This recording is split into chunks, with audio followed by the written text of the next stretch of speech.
What would you do if your childhood toy, the one that gave you nightmares, returned not as a memory, but as a living, breathing terror?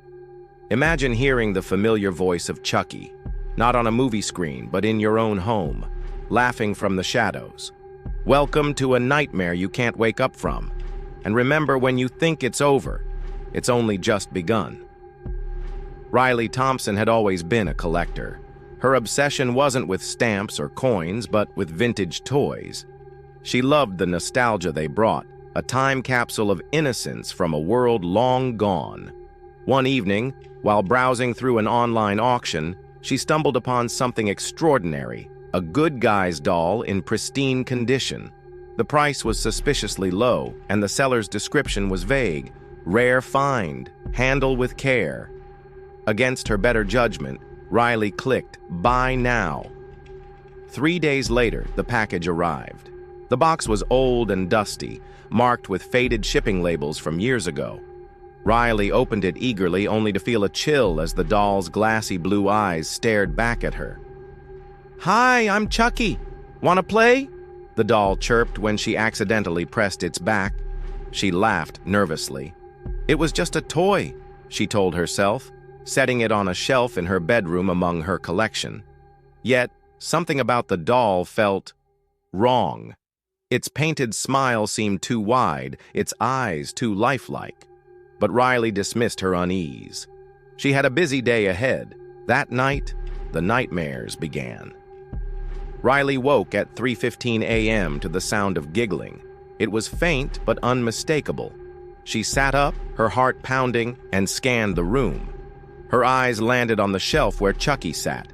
His head was tilted, and his eyes seemed to follow her. "It's just my imagination," she muttered, lying back down. But as she pulled the covers over her head, she heard it again. This time, the laugh was closer. The next morning, Riley tried to shake off her unease. She placed the doll in a storage box and shoved it into the closet. "Out of sight, out of mind," she said. But that night, the laughter returned, louder and more sinister. When she opened her closet, the box was empty. Chucky was back on the shelf, grinning at her. Over the next few days, strange things began to happen. Lights flickered, her electronics malfunctioned, and her cat refused to enter the bedroom. One evening, Riley came home to find the words, "Wanna play?" scrawled in red on her bathroom mirror. She froze, her breath hitching. She lived alone. Desperate, Riley confided in her best friend, Mia, who laughed it off. "It's just a doll, Riley. You're probably overthinking it." But when Mia visited later that night, her skepticism turned to terror. As they sat in the living room, the TV turned on by itself. Static filled the screen, followed by Chucky's face. "Hello, ladies. Let's play a game." The doll, which had been sitting in the corner, was now standing on the coffee table, its plastic face twisted into a malevolent sneer. Before they could react, the lights went out, plunging the room into darkness. Riley and Mia scrambled for their phones, using the flashlight apps to illuminate the room. Chucky was gone. "We have to get out of here," Mia whispered, her voice trembling. They made it to the front door, but it wouldn't budge. The locks twisted on their own, trapping them inside. Suddenly, Chucky's laughter echoed from the kitchen. "Leaving so soon? I thought we were having fun." Armed with a kitchen knife, Riley led Mia upstairs to her bedroom. They barricaded the door with a dresser and huddled together, their ears straining for any sound. Minutes passed like hours. Then, a thud, and another. Something was climbing the stairs. Chucky's voice rang out, sing-song and taunting. "Riley, where are you?" With nowhere left to run, Riley decided to fight back. She remembered an article she'd read about the origins of the Chucky legend, how the doll was cursed by a dying serial killer named Charles Lee Ray. "He's just a vessel," she told Mia. "If we destroy the doll, we destroy him."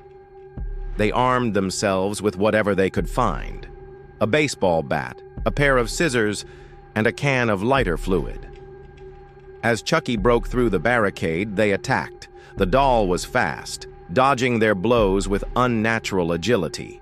It slashed at Riley's arm with a kitchen knife, drawing blood. Mia managed to douse the doll in lighter fluid, and Riley lit a match. "This ends now," she said, throwing the match onto the doll. Flames engulfed Chucky, and his screams filled the room. But even as his plastic body melted, he laughed. "You think this is over? I'll be back." The fire spread, forcing the women to flee the house. They watched from the street as the flames consumed everything.